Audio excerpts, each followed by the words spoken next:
Welcome back to the deep dive. Today we're going somewhere pretty extraordinary. We're peeling back the layers of our reality to look at source material that is let's just say far beyond top secret. That's putting it mildly. We have a set of confidential reports and they detail this ancient conflict that's just simmering right beneath the surface of the human world. And this isn't ancient history. I mean, the history is ancient, but the reports are current. They describe a supernatural battle, and it's all centered right here in contemporary London. Exactly. So for this deep dive, our mission is to, try to synthesize what amounts to 11,000 years of mythology, of hidden history, of secret protocols. Right, to really get a handle on the core factions. We're talking about the submerged Atlanteans, the scheming fae, the absolutely chaotic vampires, and of course the powerful shifters. And most importantly, we have to grasp the immediate global crisis that these reports are focused on. Which all comes down to the theft of a single incredibly powerful artifact. It's known only as the Siren. The stakes here, you can't overstate them. We are talking about the potential forced reemergence of an entire hidden civilization. The Siren is one of the 7 missing gems from Poseidon's trident. Its disappearance has kicked off this frantic scramble among every single major supernatural player, because whoever holds this gem, well, they hold the key to enslaving entire populations, to completely reshaping the world's balance of power. So before we can even get to the crisis, we had to understand the roots of this hidden society. Where did it all begin? Let's start with the foundations. Atlantis itself. To start, you really have to jettison all the classic myths. The sunken continent, the ruins. According to these sources, Atlantis is real. It's functional. Yeah. And it is deeply hidden. They don't even call themselves Atlantis, right? No, they refer to themselves as the Seven Isles. And it's a civilization that's been thriving beneath the ocean's surface for over 11,000 years. This isn't some damp, crumbling relic. It's continuously developing self-sustaining society. And the descriptions we get of this hidden world they're just breathtaking. We have these detailed accounts of their architecture, especially something called the Great Dome. The Great Dome. Can you just imagine a massive, glorious structure built with over 3,000 panes of unique, I have to assume, magically reinforced glass? It would have to be to withstand that pressure. And this glass is the key because it protects everything, but it also filters the light down into these fantastical, multi-hued gardens that flourish beneath the sea. It's described as a sunny, protected ecosystem. And that's where their whole society is structured. Their monarchy, we hear about a Prince Comlin and a Princess Riley, and this very influential political and religious body, the priesthood, which is led by a high priest Elric. So it's a functioning, ordered society. Extremely ordered. Yeah. And that order is enforced by the warriors of Poseidon. Now, these aren't just soldiers. The reports are very clear on this. No, they're an elite fighting force. They're fulfilling a sacred duty that has spanned millennia. Right. And their whole purpose is literally defined by their symbol.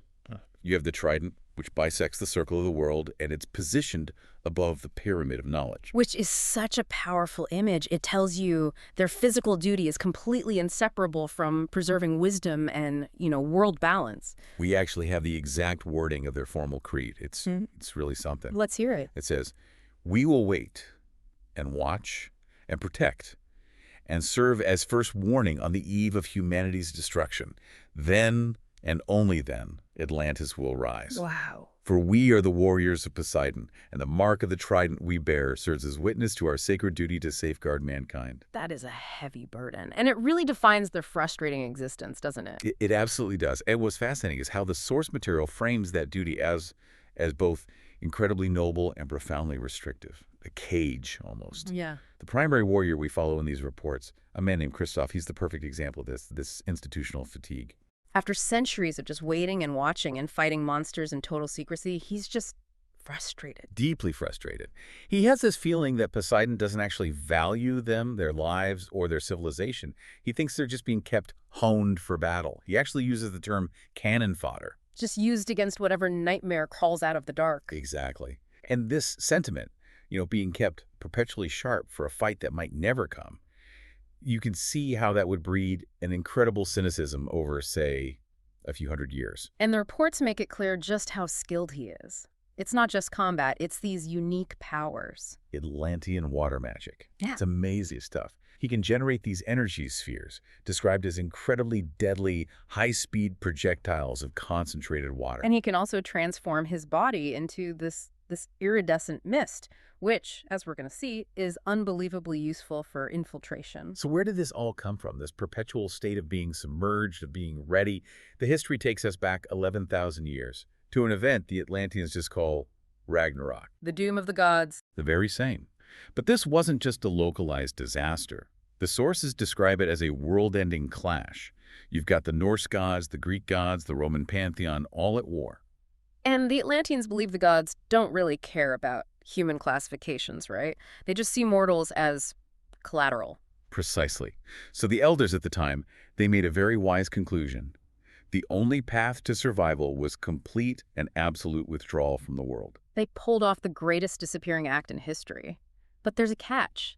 There's this crucial detail that connects that moment 11,000 years ago to the crisis in London today. Yes, the conditions of their retreat. They didn't just submerge the Seven Isles. Before they went under, the elders removed the 7 powerful gems from Poseidon's trident. And they scattered them across the surface world. And that single act cemented their eternal, frustrating duty. The reports are explicit. Atlantis is trapped beneath the sea until all 7 of those gems are found and restored to the trident. So they literally can't come back. They can't. The sources warn that if they try to rise prematurely, without the full power of the trident, it would lead to the total destruction of the 7 Isles. So this hunt for these artifacts, it's not a quest for more power, it's an existential mission. Absolutely. Every single action Christophe takes, every fight he gets into, it's all predicated on the survival of his entire race. And that context is it's vital. Because it's why this theft in London is so much more than a simple robbery. It's a tremor on the world's supernatural Richter scale. Which brings us right to the heart of it. London. And one of those scattered gems, the Siren. The Siren, this gem is the pivot point for the entire immediate conflict. It's described as this enormous, dazzling aquamarine gem, and over time it got integrated into human history. It actually lent its magic to the hilt of a very famous ancient sword, Vanquish. Right, Vanquish. The sources say it was first wielded by William the Conqueror. But the history of the sword itself is important here because of a very specific magical defense system that's attached to it. Exactly. William the Conqueror had his personal witch ensorcel the hilt with a powerful defense, and it was designed to destroy any fae who touches the sword, unless it is freely given to them. Okay, so that tells us 2 things right off the bat. 1, historically the fae were a known powerful enemy. And 2, the Siren, by being attached to this anti-fae weapon, was protected by a very specific type of counter magic. So it's not just a beautiful rock. It's an artifact wrapped in layers of magical defenses and offensive capabilities. But its core power is what makes it a world-level threat, especially to the shifters. Yes. The Siren has the ability to enthrall shifters on a massive sweeping scale. And this enthrallment, it's permanent. We need to be clear about what that means. This isn't just temporary mind control, is it? No, not at all. The sources imply the Siren targets the animalistic intuitive core of the shifter psyche. It essentially fuses their willpower to the gem's control, makes them unquestioningly loyal slaves forever. So if this falls into the wrong hands... Let's say a rogue fae prince trying to build an army. It means the immediate enslavement of an entire race and a total collapse of the supernatural balance of power. Which is why the retrieval mission is so critical. And it's what brings our 2 main protagonists crashing together. On one side, we have Christophe, the warrior of Poseidon. His mission is clear. Get the Siren from Vanquish's hilt inside the Tower of London Treasury. The Waterloo Barracks, yeah. And return it to the priesthood, specifically to High Priest Alaric. And then you have this fascinating contradiction. Lady Fiona Campbell, who, by night, operates as the Scarlet Ninja. It's an incredible cover. By day, she's a wealthy Scottish aristocrat. She's globally recognized as a children's book author and illustrator. She specializes in nature and fantasy. She wrote the best-selling series, The Forest Fairies. Right. And this completely harmless human facade is masking the fact that she is secretly a master cat burglar. It's so compelling. She uses the cover of someone who romanticizes fantasy to mask her very real, very lethal operations in the supernatural world. And her motives aren't just selfish. Her alias, the Scarlet Ninja, is famous for these philanthropic heists. She's a real Robin Hood. Yeah. She diverts half of every haul to charities that specifically help people impacted by all the chaos caused by these revealed monsters. She's fighting the economic and social fallout. And her magical gift is essential for all of this to work. It is. She's fey-blooded, likely from Sealy court royalty, and this grants her the ability to bend air and light. It lets her disperse her image, her scent, her sounds. So she's effectively invisible. To the standard 5 senses of a human guard, yes. But she herself notes that even with this power, a shifter's intuition, their 6th sense, is significantly harder to cloud. And the sources are just full of these great little details, these bits of texture that give us insight into their methods. Let's talk about Christophe's infiltration of the tower. Right. This elite, highly trained warrior who can generate deadly energy spheres. He decides to bypass all the high-tech security by transforming into iridescent mist and hiding in a humble bucket of cleaning water to slip past the guards. It's a moment of pure humor and profound pragmatism. It tells you that for all his centuries of sacred duty, Christophe is utterly results-oriented. He doesn't stand on ceremony. If the absurd, low-tech human method gets the job done faster than brute force, he'll use it. Meanwhile, Fiona, as the Scarlet Ninja, is gliding past the tower's guards, who she correctly identifies as these burly shifters. And she knows she has to be precise, because their intuition is the weak point in her magical defense. And, of course, their paths cross inside the treasury, inside the Waterloo barracks. Christophe, who is driven by duty and, a healthy dose of suspicion, immediately recognizes her. But his identification method is fascinating. He smells her. He smells her. He recognizes the tang of her earth-based fey magic, the scent of garden soil and ripe apples, and from that, he correctly deduces she's fey-blooded, possibly Sealy royalty, just based on the purity of the scent. And her realization about him is just as telling. She sees his impossible speed, his movement, and her first thought is, nobody but vampires could move that fast. It's a critical insight, right? It shows you just how successful the Atlanteans have been at staying completely off the grid. Fiona, who is deep in this world, has zero frame of reference for an Atlantean warrior. So their relationship starts on this foundation of profound misunderstanding, attraction, and just deep mutual suspicion. And that initial confrontation reveals very quickly that this is not a simple two-person job. The conflict immediately escalates. There are other powerful, established entities who want this gem. And the most immediate, the most lethal threat to both of them is the unseelie Fey Prince, Gideon of Ferensel. Also known in the human world by his guise, Lord Faresby. And this isn't just a political adversary, this is the pure villain of the piece. Gideon is defined by singular ambition and a profound psychopathy. His goal is not political control, it's literal godhood. He believes that if he can acquire the Siren and build this enormous, permanently enthralled shifter army, he can ascend beyond the Fey hierarchy. And he's working alone, isn't he? Completely. He's operating entirely outside the traditional Fey court system, which makes him a rogue menace, even to his own kind. And this is where the centuries-old history becomes intensely personal. Gideon and Christophe, they have old business. They do. We learn that over 300 years ago, Gideon systematically murdered Christophe's Atlantean parents. He drained them of their life force, leaving them as these dried, empty husks. So for Christophe, this mission now has a very clear and overwhelming vengeance motive attached to it. But Gideon's focus isn't just on Christophe, it's on dominance over Fiona.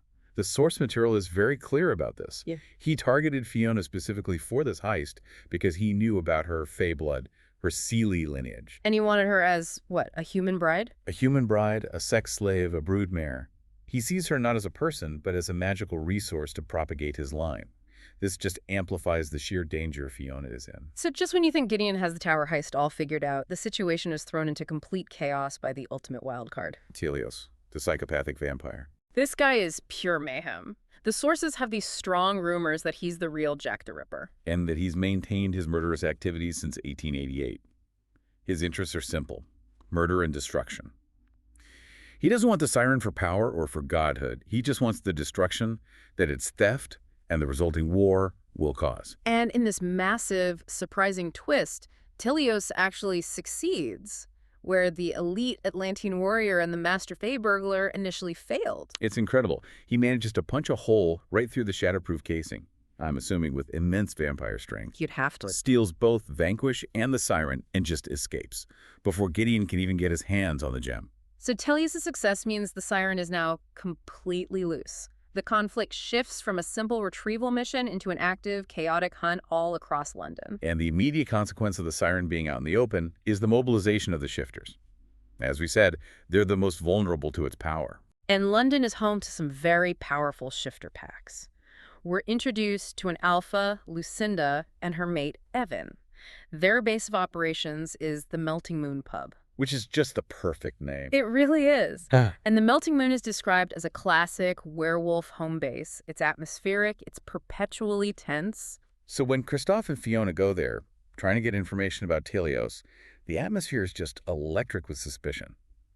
The shifters fear permanent enslavement, and suddenly a fey-blooded woman and this mysteriously powerful stranger walk in. It's a provocation, and the tension just explodes when a drunken shifter tries to physically assault Fiona. Christophe has to react instantly. He has to rely on his unique Atlantean abilities. He generates those concentrated water energy spheres Deadly projectiles. to protect Fiona and subdue the attacker without actually killing him.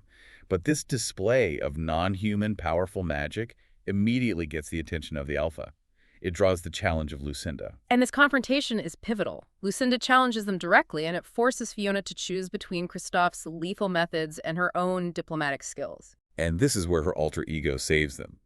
Instead of fighting, Fiona uses her famous civilian identity, the author of the Forest Fairies, to tell a story. She appeals to their shared humanity, to their shared fear of the larger threats, and she wins them over. She proves her diplomatic skill is, in this social setting, far more powerful than Christophe's brute force. It's a strategic masterpiece. It buys them safety, and, crucially, it wins them an ally. Lucinda, who is impressed by Fiona's courage and her wisdom, agrees to act as an emissary for the wolves in the search for the Siren. That is a massive shift in the balance of power.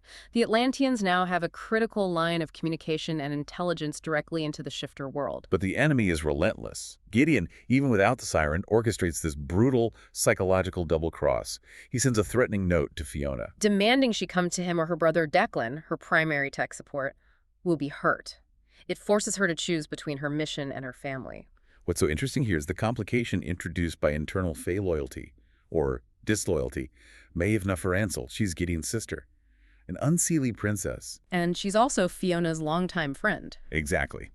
Maeve initially warned Fiona to stay away from Christophe, pointing out his clearly non-human nature, seeing him as a danger. But when Gideon crossed a line by kidnapping a human, Declan, and taking him to the Fey realm, to the Summerlands, Maeve's loyalty shifted. Her loyalty to Fiona and her disgust for her brother's rogue actions won out. She uses her significant royal power to release Declan from Gideon's captivity. That's a huge self-sacrificing action. She's putting herself at significant risk of retribution from the unseelie queen. It's a vital detail. It shows us that the Fae are not a unified front. There is powerful dissent and genuine moral complexity within the unseelie court itself. So as this external conflict is just raging across London, the sources give us this rare, really intimate look at the internal world of our protagonists. And it comes through this Atlantean ritual or experience known as the soul-meld. This isn't just a metaphor for connection, is it? No, not at all. It's described as a rare and ancient ritual that offers a gift beyond price to a relationship. It involves a literal, profound journey through each other's soul and memories. It's about merging their internal landscapes, their histories. It's the ultimate expression of commitment in Atlantean culture. And during this soul meld, the psychological insights we get are just profound. Christophe experiences Fiona's entire soul, and he sees it as warmth and light and color. And it doesn't shy away from her trauma. It encompasses it. The pain of her childhood, the exhilaration of her secret life as the Scarlet Ninja. And in return, Fiona sees, what, the centuries of duty? The duty, the isolation, and most importantly, the deep paralyzing trauma that defines Christophe. And the stakes of this ritual are incredibly high. The recipient can turn it down at any point. Right. But Fiona's acceptance is the final, irrevocable step. It allows them to profess a love that is based on complete, unfiltered knowledge of the other. And it crucially forces Christophe to confront the deep-seated issues that have governed his life for centuries. We have to zoom in on that trauma because it really defines his character, his reluctance for commitment, his fear of being owned. It all stems directly from his childhood. After he witnessed Gideon murder his parents by draining them, the terrified young boy was locked in a heavy wooden trunk. But Gideon didn't just leave him there. No. The Fae used this incredible psychological cruelty. He tricked the boy into believing that he was the cause of their death, that he had murdered your own parents through some imagined failure on his part. And that's the source of his profound fear of emotional connection. He believes that if he connects with someone, he will inevitably cause their destruction. And the soul meld, by bringing that memory into the light and showing him that he was the victim, not the murderer, is the key to his recovery. It's what allows him to break free of a centuries-old lie and finally fully commit to Fiona. Now let's shift back to the broader Atlantean world. While Christophe is fighting on the surface, the governance of the Seven Isles is still going on. Yes, we get a glimpse of their informal council meeting in the palace war room. It's centered around this visibly scarred, ancient table, a symbol of the continuous warfare they've had to navigate. And we get context for who's there. Prince Conlon, representing the royalty, High Priest Alaric, representing the rigid priesthood. He's the driving force behind the trident retrieval. And some key warriors. Ven, Brennan, Justice, Bastion. And you can feel the tension between the royalty, who are focused on diplomacy, and the priesthood, who are focused on strict adherence to the ancient vows. They're in the middle of a crucial political move, right? An alliance with the Sealy court. They're attempting to forge an alliance through a Prince Rhys-Nagaranwen, but this whole diplomatic effort is being severely jeopardized by Gideon's rogue actions and the open conflict that's resulted from it. The Atlanteans have this strict non-interference policy with Fae internal affairs. And yet that policy is being complicated by one of their own, a warrior named Denal. Yes, Denal willingly went to the Summerlands with Maeve and Neferensel. He believes he genuinely belongs there. That's a massive breach of protocol. It is. And it suggests that the divide between the Atlanteans and the Fae might be a bit more fluid than the elders believe. The politics of Atlantis are not stagnant. They're reacting to internal dissent and these new external alliances. And to succeed on the surface, Fiona has to rely on her own core group of dedicated human allies. People who, while they don't have inherent supernatural powers, are incredibly capable and strategically vital. First and foremost, her brother, Declan, the computer genius. The sources describe his skills as computer magic. He's basically a master hacker. He can track supernatural activity, he can bypass high-level security cameras, and he provides this real-time intelligence that none of the ancient supernatural powers even know how to get. He's the technical backbone of the entire Scarlet Ninja operation. Then there's Sean, the getaway driver. Fiona treats him almost like a surrogate son. Sean represents the capable human who gets thrust into this supernatural conflict. And he's quickly trained by Fiona and Christophe in basic combat and, critically, in how to use holy water. Which is a key part of their arsenal against the vampire threat, against Telios. But the most mysterious and intriguing ally is Hopkins, the unflappable butler. He acts as a father figure to Fiona, managing the entire household, the logistics. But the sources paint him as so much more than a servant. When the danger escalates, he sheds the tuxedo and appears tough and deadly. And he's the one responsible for preparing their crucial arsenal, a stockpile of iron weapons, which of course the Fae hate. The little we get about Hopkins' backstory is short, but so revealing. When he's preparing the weapons, he hints at this dark, lethal past. He says, "Not much for swords, but I caused some trouble with guns back in the day." It just suggests he's not only capable, but potentially a former military or black ops specialist. His past experiences are directly contributing to their survival in this new world. Fiona's success rests on this incredibly loyal and highly capable human support system. And all of this leads to the climax. Christophe and Fiona decide they have to confront Gideon to rescue Declan and hopefully retrieve the Siren. Though Telios has seriously complicated that second objective. So they travel to Gideon's human base, Fairsby Manor, which serves as this powerful facade for a magical portal to the Fae realm. To the Summerlands, or Silverglen, as it's sometimes called. And the entrance to this realm is highly selective. It acts as a kind of magical security measure. It only allows the two of them to enter. And crucially, it strips them of their weapons. They're human or Atlantean iron weapons, yeah. Yeah. They're forced to walk into the lion's den without their traditional arsenal, relying only on their inherent abilities. And each other. The confrontation is immediate. It's savage. And it is intensely psychological. Gideon knows exactly how to hurt Christophe. He reveals the extent of his depravity by draining Evan Lucinda's mate from the melting moon pub of his life force right in front of them. This isn't just murder. It is a calculated act of psychological warfare. He meticulously mimics the exact way he murdered Christophe's parents all those centuries ago. He presents the results Evan reduced to this dried husk to paralyze Christophe with the memory and the guilt. His goal is to break the warrior completely. And this moment is the ultimate test of the soul meld. Christophe he collapses under the weight of the memory. He can't fight. So Fiona, aided by their deep spiritual connection, is the one who has to step in. She's able to communicate through the bond, helping him fight through the paralyzing guilt, reminding him that the tragedy was Gideon's crime, not his. And that rally is what allows the warrior to re-engage the fight. It proves the soul meld isn't just emotional, it's a crucial tactical advantage. The final decisive action, though, comes from a very unexpected source, the Unseelie Court itself. Maeve Neferansel, who'd already risked everything to free Declan, intervenes one last time. Maeve grants Fiona a final, powerful boon. This magical Atlantean weapon, Justice's sword, which had been stripped from them, it flies through the air, guided by Maeve's power. And it delivers a clean, final blow. She beheads Gideon, who just dissolves into dust. His ambitions of godhood permanently ended. This action is a profound political and personal sacrifice for Maeve. She acted to protect Fiona and to punish her brother, but in doing so, she risks severe retribution from the Unseelie Queen. Although, in eliminating the Rogue Prince, she strategically positions herself as a powerful, necessary figure, potentially the next queen herself. So with Gideon destroyed, the immediate crisis is stabilized. Christophe successfully retrieves the Siren gem, finally bringing it back under Atlantean control. And Maeve confirms that Declan is safe and has been released. She even promises reparations to the families, the shifters that Gideon killed or harmed. But the conflict is far from over. The post-conflict status quo is defined by both new alliances and these persistent, lingering threats. The shifters, Lucinda, and the now-recovered Evan, they are now firmly cemented as allies of Fiona and Christophe. They respect their commitment to fighting the true evils. But the supernatural threat landscape is still incredibly volatile. Telios, the chaos vampire, still has the ancient, powerful sword Vanquish. That remains an immensely dangerous artifact in the wrong hands. And on top of that, the powerful vampire goddess Anubisa is still missing, and the long-prophesied Ragnarok is still coming.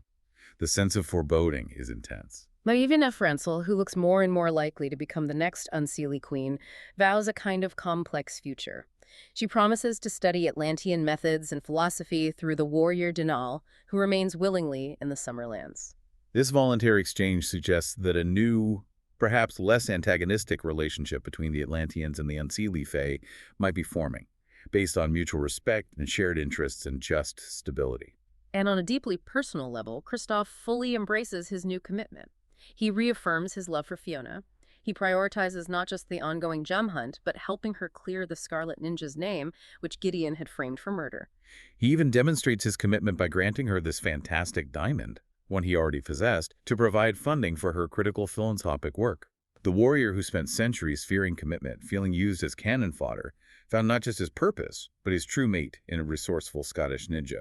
So what does this deep dive into these confidential reports really reveal about the dynamics of this hidden world? Well, we've seen that these ancient oaths, spanning 11,000 years, coupled with world-ending threats like Ragnarok, and these intensely personal psychological histories like Christophe's trauma, they don't exist in a vacuum. No, they actively shape and complicate global conflicts in our modern world, and it's all centered on a single artifact. The interconnected nature of these hidden societies, Atlantean, Fae, Vampire, Shifter, that's the central operational reality. Right. They're all playing this massive, multi-level game of chess, and the theft of the Siren threatened to knock the entire board over. And the warrior of Poseidon, who is literally trapped by ancient duty and psychological isolation, he found his path to responsibility and, well, happiness through a Scottish cat burglar who used children's books as a cover to fight for human hope. But we have to end with a final provocative thought.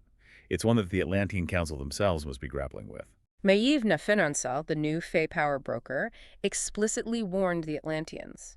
She said that raising Atlantis now, even with the trident fully restored, would be as catastrophically dangerous as the cataclysm that drove them underwater 11,000 years ago. Ragnarok is coming, and they have the means to rise. So the question for you to think about is this. As the Atlanteans complete their sacred mission to restore Poseidon's trident, are they truly saving humanity by preparing for the coming doom? Or are they, by their very reemergence, simply preparing a new, highly powerful global battlefield that humanity will be forced to occupy? Are they trading one catastrophe for another? That potential future conflict, driven by an ancient, fulfilled prophecy, is where we'll leave you. You have the knowledge now. Go forth and explore the possibilities. We'll see you next time on The Deep Dive.